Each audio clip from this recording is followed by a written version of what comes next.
नमस्कार, आप देख रहे हैं जनता टीवी और मैं हूं आपके साथ अभिषेक। रुक करेंगे खबरों का, लेकिन उससे पहले एक बड़ी खबर आपको दिखा दें। दिल्ली से बड़ी खबर आ रही है। दिल्ली में कांग्रेस की बड़ी बैठक जारी है। आगामी चुनाव को लेकर यह बैठक चल रही है। बैठक में राहुल गांधी और प्रियंका गांधी भी मौजूद हैं। तो बड़ी खबर दिल्ली से दिखा रहा हूं। और पार्टी के प्रदेश अध्यक्ष भी इस बैठक में शामिल हो रहे हैं। वहीं सोनिया गांधी की अध्यक्षता में बैठक चल रही है। तो बड़ी खबर आपको दिल्ली से दिखा रहे हैं। पार्टी के प्रदेश अध्यक्ष बैठक में शामिल है। साथ में राहुल गांधी, प्रियंका गांधी और सोनिया गांधी भी इस बैठक में शामिल है। तो पार्टी कार्यालय में ये बैठक चल रही है। दिल्ली में कांग्रेस की बड़ी बैठक चल रही है। हम आपको लाइव तस्वीर भी दिखा रहे हैं। तस्वीर है दिल्ली की, जहां पर यह बैठक चल रही है। और बैठक में कांग्रेस पार्टी के आला अधिकारी और बड़े नेता भी मौजूद हैं। राहुल गांधी, प्रियंका गांधी, सोनिया गांधी समेत प्रदेश अध्यक्ष उत्तराखंड के मौजूद हैं। तो बड़ी खबर आपको दिखा रहे हैं दिल्ली से। दिल्ली में ये अहम बैठक चल रही है। कई चीजों पर और कई बातों को ध्यान में रखते हुए बैठक चल रही है। और आगामी चुनाव जो उत्तर प्रदेश और उत्तराखंड में चुनाव है, उसको देखते हुए भी ये बैठक बेहद ही अहम कह सकते हैं। तो बड़ी बैठक कांग्रेस पार्टी कार्यालय में दिल्ली से हम आपको तस्वीर दिखा रहे हैं। सोनिया गांधी, राहुल गांधी, प्रियंका गांधी और कांग्रेस के बड़े नेता भी इस बैठक पर मौजूद हैं। तस्वीर हम आपको दिखा रहे हैं। पार्टी कार्यालय में यह बैठक चल रही है। और आगामी चुनाव को देखते हुए यह बैठक बेहद ही खास कही जा सकती है। रणनीति तैयार की जाएगी और किस तरीके से पार्टी विधानसभा में कूच करेगी, क्या कुछ रणनीति रहेगी और किस तरीके से चुनाव को अपने पक्ष में लाना है, इस तरीके की बात इस पार्टी कार्यालय में जो बैठक चल रही है, अहम बिंदुओं पर चर्चा होगी। तो बड़ी खबर आपको हम दिखा रहे हैं दिल्ली से बड़ी खबर आ रही है। कांग्रेस पार्टी की बड़ी मीटिंग, बड़ी बैठक और तस्वीर आपकी टीवी स्क्रीन पर। सोनिया गांधी जो कि पार्टी की राष्ट्रीय अध्यक्ष हैं, वो बैठक में मौजूद हैं। राहुल गांधी, प्रियंका गांधी और कांग्रेस पार्टी के दिग्गज नेता इस बैठक में शामिल हैं। तो बैठक शुरुआत हो चुकी है और रणनीति बनाने का काम इस बैठक में चलेगा। तो दिल्ली से बड़ी खबर हम आपको दिखा रहे हैं। कांग्रेस पार्टी की बेहद ही अहम और खास बैठक शुरू हो चुकी है। सोनिया गांधी की अध्यक्षता में यह बैठक चल रही है। और जिस तरीके से उत्तराखंड और उत्तर प्रदेश में चुनाव आने वाला है, चुनाव के दृष्टिकोण से ये बैठक बेहद ही अहम कह सकते हैं, क्योंकि अब कहीं ना कहीं पार्टी को जीत के लिए रणनीति बनानी पड़ेगी, जिसलिए बैठक चल रही है। स्पर्श हमारे संवाददाता दिल्ली से जुड़े हुए, उनके पास चलते हैं। स्पर्श, कांग्रेस पार्टी की बेहद ही अहम बैठक चल रही है, क्या कुछ जानकारी आपके पास है, साझा करिए।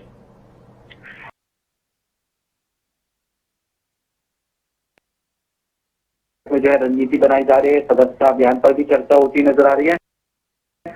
और जो ये बैठक हो रही है, आने वाले समय में जो चुनाव होने वाले हैं उसको लेकर जो है कहीं ना कहीं इस बैठक में जो है रणनीति बनाई जा रही है, सदस्यता अभियान पर भी चर्चा होती नजर आ रही है। और जो जानकारी इस बैठक से निकलकर सामने आ रही है, साफ तौर पर सोनिया गांधी ने जो है साफ तौर पर तमाम जो इस बैठक में नेता शामिल है उनको कहा है कि जो बीजेपी है, आरएसएस है, उनसे जो है हमें लड़ना है। हम लगातार जो है जमीनी स्तर पर कार्यकर्ताओं के बीच में पहुंचे, लोगों के बीच में पहुंचे। ऐसी आज रणनीति है वो कहीं ना कहीं जो है कांग्रेस को बनानी चाहिए और भारतीय जनता पार्टी के जो झूठ है उसको लगातार जो है एक्सपोज करना चाहिए। इसके अलावा अगर हम बात करें तो कांग्रेस की तरफ से साफ तौर पर यह कहा गया है कि कांग्रेस के जो नेता हैं वो अपनी खुद की महत्वाकांक्षाओं को पीछे रखकर और जो कांग्रेस पार्टी है उसको किस तरीके से जो है आगे बढ़ाया जा सकता है, इस बारे में जो है विचार जो है कहीं ना कहीं करते हुए नजर आए। तो हम देख रहे हैं कि लगातार कांग्रेस के अंदर खाने जिस तरीके से जो विवाद देखने को मिलता है अलग अलग राज्यों में, उसको लेकर भी कहीं ना कहीं इनडायरेक्ट वे से जो मैसेज है वो दिया गया है। लेकिन निश्चित तौर पर एक बड़ी बैठक है और क्या कुछ इस बैठक से निकलता है इंतजार करना होगा। बिल्कुल स्पर्श, बहुत बहुत शुक्रिया तमाम जानकारी साझा करने के लिए। तो बड़ी खबर हम आपको दिखा रहे हैं दिल्ली से। और दिल्ली में कांग्रेस पार्टी की अहम बैठक चल रही है और बैठक में पार्टी के प्रदेश अध्यक्ष भी मौजूद हैं। सोनिया गांधी की अगुवाई में, उनकी अध्यक्षता में बैठक चल रही है। प्रियंका गांधी और राहुल गांधी भी बैठक में मौजूद। चलिए आपको हम सीधे लखनऊ ले चलते हैं, जहां सीएम योगी आदित्यनाथ संबोधित कर रहे हैं। सुनाते हैं कि उनका क्या कुछ कहना है। उत्तर प्रदेश आज देश के अंदर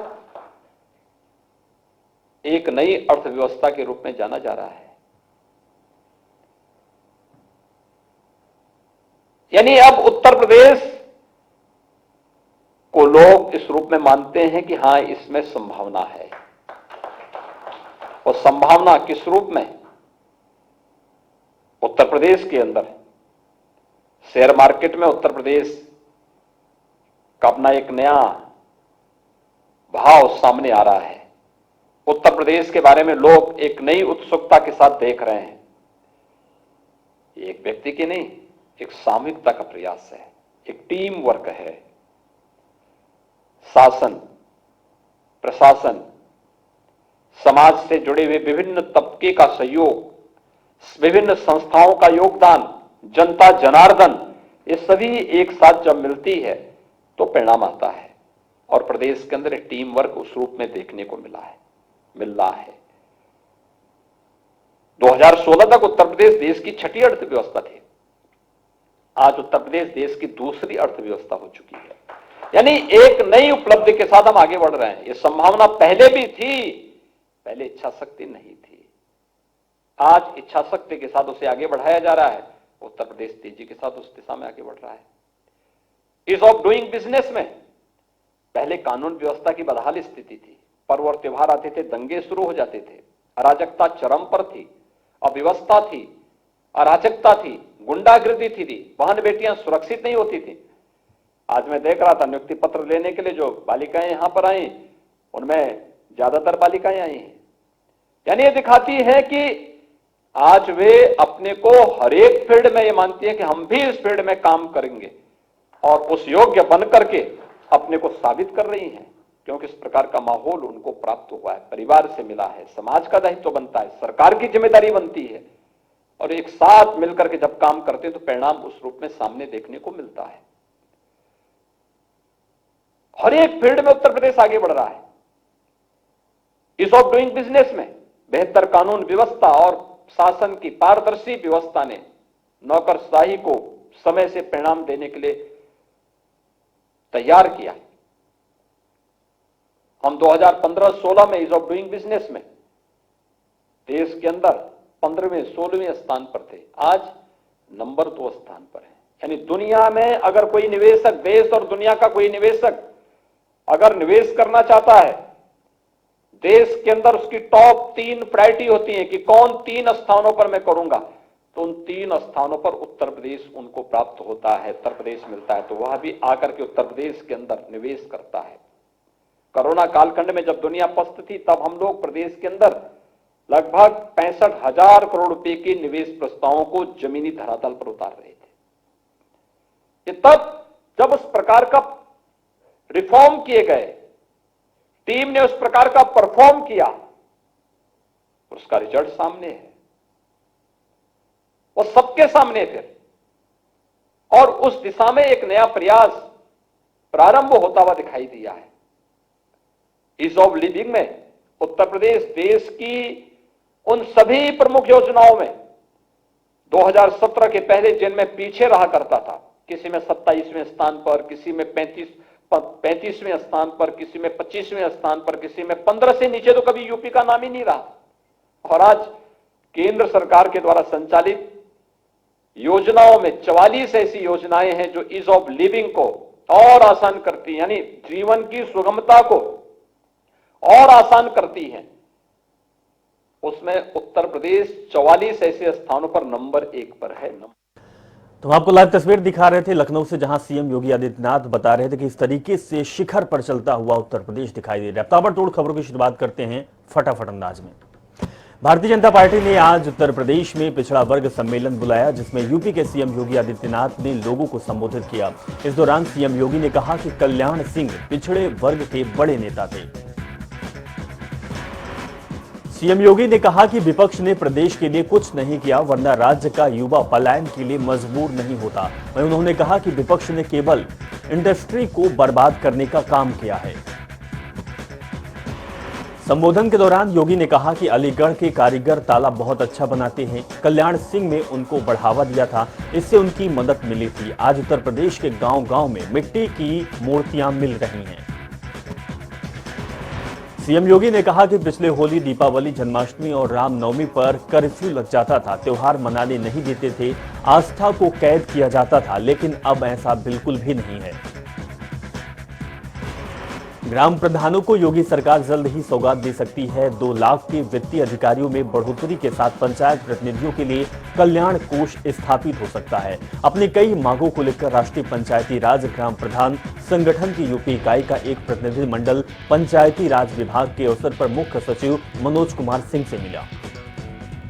संगठन के प्रवक्ता ललित शर्मा ने बताया कि प्रदेश सरकार के साथ 8 सूत्री मांगों को लेकर प्रधानों की वार्ता अब अंतिम दौर में पहुंच गई है। नवंबर के पहले सप्ताह में राज्य की इसकी घोषणा कर सकती है। पंचायती राज विभाग के अपर मुख्य सचिव ने ये जानकारी प्रतिनिधि मंडल को साझा की है।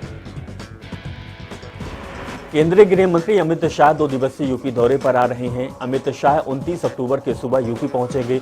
2 दिन के प्रवास के दौरान वे यूपी की चुनावी नब्ज को टटोलेंगे। वे पार्टी की सदस्यता अभियान की शुरुआत के साथ ही चुनावी तैयारियों की समीक्षा भी करेंगे। इस दौरान संगठन के पदाधिकारियों संग बैठक के आला अधिकारी अमित शाह जनप्रतिनिधियों से मिलकर प्रदेश भर का फीडबैक भी लेंगे। इस दौरान तैयारियों को लेकर पार्टी के प्रदेश कार्यालय में बैठकों का सिलसिला लगातार चल रहा है। बीजेपी के चाणक्य माने जाने वाले गृह मंत्री अमित शाह के इस दौरे को यूपी के मिशन 2022 के दृष्टिकोण से बेहद ही अहम माना जा रहा। पार्टी सूत्रों की माने तो शाह 29 अक्टूबर की सुबह 11 बजे डिफेंस एक्सपो मैदान में आयोजित कार्यक्रम में अवध क्षेत्र के सदस्यता कार्यक्रम की शुरुआत भी करेंगे। योगी आदित्यनाथ सरकार उत्तर प्रदेश के लाखों कर्मचारियों को दीपावली पर बड़ा तोहफा देने की तैयारी में है। प्रदेश सरकार करीब 28 लाख कर्मचारियों और पेंशनरों को इस बार दीपावली से पहले सैलरी दे देगी। इतना ही नहीं, इस बार सैलरी के साथ ही बोनस और बढ़ा हुआ डीए भी मिलेगा। सीएम योगी आदित्यनाथ के वित्त विभाग को निर्देश पर इस बार दीपावली से पहले सभी सरकारी कर्मियों और पेंशनरों को वेतन मिलेगा। सीएम योगी आदित्यनाथ के निर्देश पर वित्त विभाग ने जो प्रस्ताव तैयार किया है, उसके तहत प्रदेश अराजपत्रित कर्मचारियों को 1 माह का वेतन बोनस के तौर पर दिएगा। पहले ही की तरह ही 25% हिस्सा वेतन के साथ मिलेगा, जबकि 75% जीपीएफ में जमा होगा। 1 महीने का बोनस 6908 रुपए मिल सकता है। अगर 25% की नगद भुगतान हुआ तो कर्मचारियों के हाथ में 1727 रुपए आएंगे। कांग्रेस की राष्ट्रीय अध्यक्ष सोनिया गांधी ने प्रदेश कांग्रेस के नेताओं को 26 अक्टूबर को दिल्ली बुलाया है। बताया जा रहा है कि इस दौरान सोनिया गांधी उत्तराखंड में आई आपदा की समीक्षा के साथ चुनावी तैयारियों पर प्रदेश के नेताओं के साथ चर्चा होगी। प्रदेश में भारी बारिश के बाद आपदा ने जानमाल का खासा नुकसान पहुंचाया है। ऐसे में सरकार के स्तर पर किए जा रहे आपदा प्रबंधन और राहत कार्यों पर विपक्ष की भी नजर है। विपक्ष इस भूमिका में खरा उतरने की पूरी कोशिश कर रहा है। ऐसे में बीजेपी केंद्रीय नेतृत्व के साथ विपक्षी हाईकमान भी पूरी तरह से सचेत है। राजनीतिक सूत्रों की माने तो सोनिया गांधी की प्रदेश के दिग्गज नेताओं के साथ बैठक इसी रणनीति का एक हिस्सा भी हो सकता है। मथुरा में कांग्रेस की प्रतिज्ञा यात्रा के आगमन को लेकर कांग्रेस ने तैयारियां शुरू कर दी है। यात्रा की सफलता के लिए कार्यकर्ताओं को जिम्मेदारी सौंपकर दिशा निर्देश दिए जा रहे हैं। अगले साल फरवरी में होने वाले विधानसभा चुनावों से पहले प्रदेश का राजनीतिक पारा लगातार बढ़ रहा है। हर पार्टी तमाम मुद्दों और कार्यकर्ताओं के बीच और जनता के बीच अपनी जुगत बैठा रहा है। वहीं कांग्रेस महासचिव प्रियंका गांधी सत्ता के वर्चस्व की लड़ाई में पूरी ताकत झोंक रही है। कांग्रेस महासचिव की 7 प्रतिज्ञाओं को जनता के बीच पहुंचाने की गरज से 3 प्रतिज्ञा यात्रा कांग्रेस निकाल रही है। आजमगढ़ संसदीय सीट से सांसद और पूर्व सीएम अखिलेश यादव 2 दिवसीय आजमगढ़ दौरे पर आ रहे। 27 अक्टूबर को दोपहर 3 बजे अखिलेश यादव का हेलीकॉप्टर पुलिस लाइन में उतरेगा, जहां वो 27 को रात में रुकेंगे। उनके आगमन की तैयारियों को लेकर सपा के पदाधिकारियों ने बैठक कर रणनीति पर चर्चा की है। आपको बता दें कि 130 मेधावियों को अखिलेश यादव 28 अक्टूबर को जिले के सेहदा में श्री दुर्गा इंटर कॉलेज 2020 की हाई स्कूल और इंटर में उत्तीर्ण मेधावियों को लैपटॉप बांटेंगे। वहीं दूसरी ओर सपा के पदाधिकारियों अपने नेता के स्वागत की तैयारियों में लगे हुए हैं। दिल्ली के सीएम अरविंद केजरीवाल यूपी के 2 दिन के दौरे पर हैं और सोमवार को अरविंद केजरीवाल अयोध्या पहुंच गए। वे शाम 6 बजे सरयू आरती में भी शामिल हो गए। उन्होंने महंतों के साथ सरयू नदी का दुग्धाभिषेक किया। इसके बाद सरयू की आरती भी की। सरयू पूजन के समय केजरीवाल के साथ अखिल भारतीय निर्माणी अनि अखाड़ा के श्री महंत धर्मदास, सांसद संजय सिंह मौजूद रहे। आपको बता दें कि अरविंद केजरीवाल ने आज राज्यसभा सांसद संजय सिंह और प्रदेश अध्यक्ष सभाजीत सिंह के साथ हनुमानगढ़ी और रामलला के दर्शन भी किए हैं। अरविंद केजरीवाल ने अखाड़ा परिषद के पूर्व अध्यक्ष ज्ञान दास से मुलाकात भी की। साथ में केजरीवाल ने रामलला के दर्शन किए। साथ ही मंदिर निर्माण की तैयारियों में भी रूबरू हुए। जीका वायरस का मरीज कानपुर में पाए जाने के बाद उत्तर प्रदेश के सभी जिलों को अलर्ट जारी कर दिया गया। जीका वायरस का रोगी मिलने पर मरीज के घर के इर्द गिर्द 3 किलोमीटर के क्षेत्र की मैपिंग की जाएगी, जहां स्वास्थ्य विभाग की टीम घर घर जाकर बुखार से पीड़ित लोगों को चिन्हित करेगी। ऐसे लोग जिनमें जीका वायरस से संक्रमित होने के लक्षण मिलेंगे, उनकी जांच कराई जाएगी। अस्पतालों में भी पर्याप्त इंतजाम किए जाएंगे। स्वास्थ्य महानिदेशक डॉक्टर वेदव्रत सिंह की ओर से सभी जिलों को निर्देश जारी किए गए हैं कि वो रैपिड रिस्पांस टीम का गठन करें और मरीजों को चिन्हित करें। पहाड़ी इलाकों में बारिश के चलते गंगा का जलस्तर तेजी से बढ़ रहा। सोमवार को कानपुर में नदी खतरे के निशान के करीब पहुंच गई। बैराज पर अप स्ट्रीम में जलस्तर रात 8 बजे 113 मीटर रिकॉर्ड किया गया। लाल निशान से 14 सेंटीमीटर ऊपर रहा। अप स्ट्रीम के निशान 114 मीटर निर्धारित है। सिंचाई विभाग की रिपोर्ट के मुताबिक सोमवार को इस सीजन का सबसे ज्यादा पानी रिकॉर्ड किया गया। गंगा बैराज में रिकॉर्ड 3,18,870 क्यूसेक पानी डाउन स्ट्रीम में छोड़ा गया। ये सीजन का बैराज से सबसे ज्यादा डिस्चार्ज है। उन्नाव, फतेहपुर, कौशाम्बी, प्रयागराज, मिर्जापुर, वाराणसी, चंदौली को भी अतिरिक्त पानी छोड़े जाने की सूचना भेजी गई। पंचायती राज के स्वतंत्र प्रभार राज्य मंत्री उपेंद्र तिवारी ने एक बार फिर पेट्रोल और महंगाई को लेकर दिए अपने बयान पर सफाई दी है। उन्होंने कहा कि मेरे बयान को गलत तरीके से पेश किया जा रहा है। तिवारी ने कहा कि मैंने कहा था कि 4 पहिया वाहन का इस्तेमाल 95% लोग नहीं करते हैं, लिहाजा बचे हुए 5% लोग ही तेल के बढ़े दामों से प्रभावित हैं। सहारनपुर में कांग्रेस की प्रतिज्ञा यात्रा के दौरान विधायक मसूद अख्तर और प्रदेश प्रवक्ता शशि बालिया में जमकर कहा सुनी हो गई। वहीं इस अवसर पर कई वरिष्ठ नेताओं ने दोनों को शांत कराया। उत्तर प्रदेश के कैबिनेट मंत्री सुरेश खन्ना आगरा पहुंचे, जहां सुरेश खन्ना ने SN मेडिकल पहुंचकर उसका निरीक्षण किया और कई योजनाओं का लोकार्पण भी किया। लखनऊ के सुशांत गोल्फ क्षेत्र में भाजपा के कार्यकर्ताओं ने लाइसेंसी पिस्टल से खुद को गोली मारकर आत्महत्या कर ली, जिसके बाद सूचना मिलते ही मौके पर पहुंची पुलिस ने शव को कब्जे में लेकर पोस्टमार्टम के लिए भेज दिया और मामले की जांच पड़ताल में पुलिस जुट गई। औरैया के विधुना अछुलदा मार्ग पर बाइक सवार तेज रफ्तार डंपर ने टक्कर मार दी, जिससे कि बाइक सवार गंभीर रूप से घायल हो गया। जिसके बाद सूचना मिलते ही मौके पर पहुंची पुलिस ने घायल युवक को इलाज के लिए अस्पताल में भर्ती कराया। हमीरपुर में ई रिक्शा पलटने से चालक गंभीर रूप से घायल हो गया, जिसके बाद स्थानीय लोगों ने घायल ई रिक्शा चालक को उपचार के लिए अस्पताल में भर्ती कराया गया, जहां उसकी हालत बिगड़ने के चलते झांसी रेफर कर दिया गया। फिरोजाबाद में अभी आशा कार्यकर्तियों ने मेडिकल कॉलेज पर धरना प्रदर्शन किया। वहीं सरकार से अपनी वेतन वृद्धि और लैपटॉप की मांगों को लेकर सरकार के खिलाफ जमकर नारेबाजी की, जिसके बाद सूचना मिलते ही मौके पर पहुंची पुलिस मामले को शांत कराने में जुट गई। कानपुर देहात के मंगलपुर थाना क्षेत्र में पेट्रोल और डीजल के दाम को लेकर पेट्रोल पंप कर्मचारी और बाइक सवार में जमकर मारपीट हो गई। वहीं मारपीट का पूरा वीडियो सोशल मीडिया पर जमकर वायरल हो रहा है। फतेहपुर के सदर कोतवाली क्षेत्र में पुलिस को बड़ी सफलता हाथ लगी, जहां पुलिस ने चेकिंग के दौरान बाइक सवार 4 आरोपियों को अवैध असलाह के साथ गिरफ्तार कर लिया। वहीं पुलिस ने आरोपियों के कब्जे से 11 लाख के नकली नोट और अवैध असलाह भी बरामद किया है। बिजनौर के धामपुर क्षेत्र में ग्राम कश्मीरी में ग्राम समाज की बेशकीमती जमीन पर कब्जा कर भूमाफियाओं पर आरोप लगाते हुए ग्राम प्रधान पति ने ग्राम वासियों के साथ धामपुर तहसीलदार से शिकायत की है।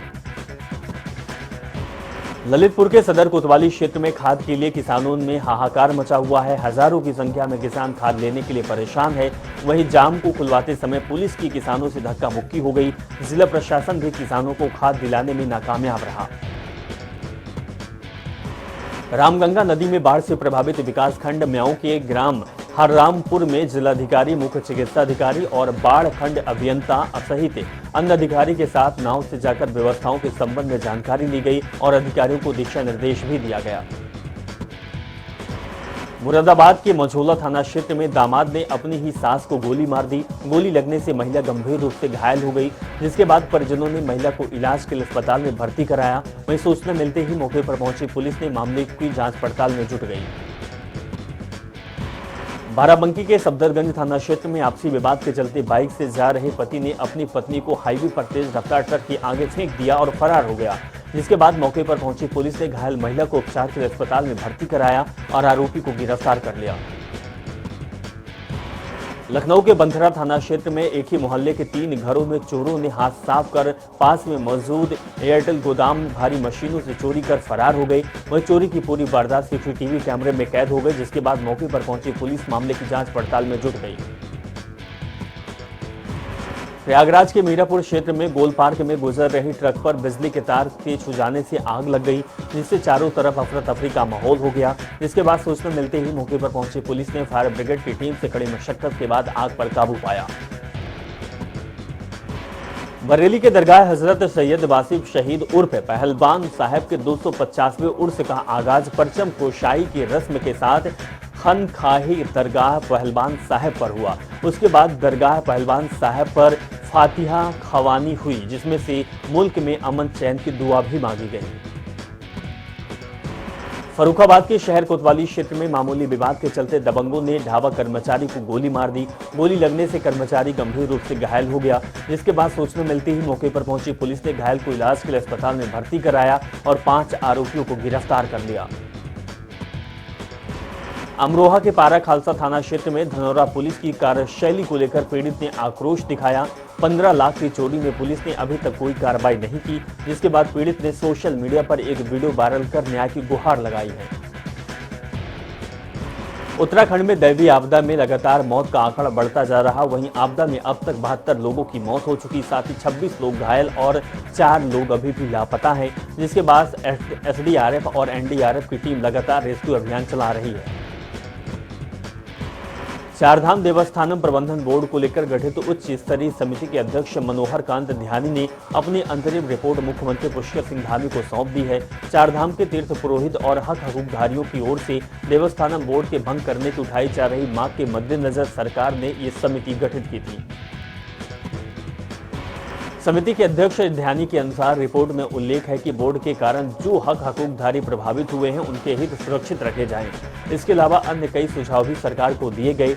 वहीं पंडा समाज ने सरकार को 31 अक्टूबर तक का समय दिया था और कहा कि अगर बोर्ड भंग नहीं किया जाता तो उग्र आंदोलन भी किया जाएगा।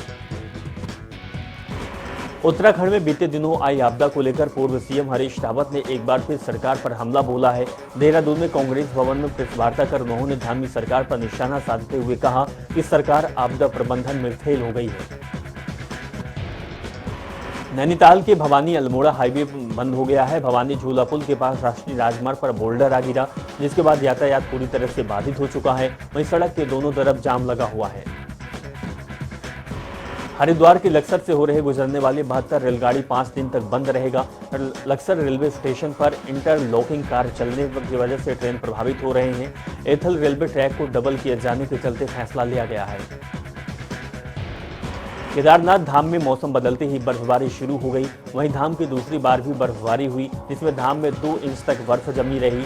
वहीं केदारनाथ पहुंच रहे तीर्थयात्री बर्फबारी का जमकर लुत्फ उठा रहे और बर्फबारी में लाइन में लगकर बाबा के दर्शनों का इंतजार भी कर रहे।